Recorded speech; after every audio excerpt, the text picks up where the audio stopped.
আল্লাহ রাব্বুল আলামিন বলেন, আমি তোমাকে মাটি দ্বারা সৃষ্টি করেছি, আবার তোমাকে আমি মাটিতে মিশিয়ে দিব, নিয়ে আসবো, এখানে তোমাকে অনন্তকাল থাকতে হবে।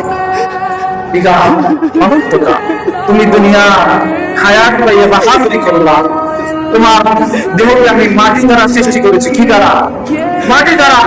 তুমি মাটির সৃষ্টি, তাই তুমি দুনিয়ার জমিনে এত বাহাদুরি করেছ, কিন্তু তুমি জানো না তোমার গন্তব্য হবে মাটি। গন্তব্য কোথায়? এই মাটি। তাহলে আমাদের ওই রবকে চিনতে হবে। কাকে? আল্লাহকে চিনতে হবে।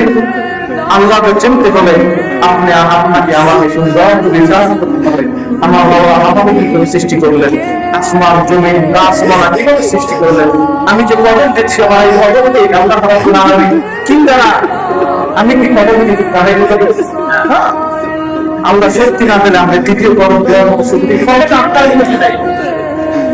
আপনি আমি কেন এই মাটি করবো?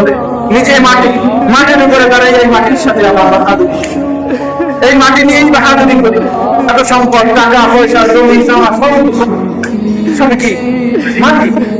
এই কাগজ, এই কাগজ দিয়ে টাকা তৈরি করা মাটি, মাটি, বালু মাটি, সিমেন্ট মাটি, মাটি, আপনিও মাটি। তাহলে এই বাহাদুরি কিসের?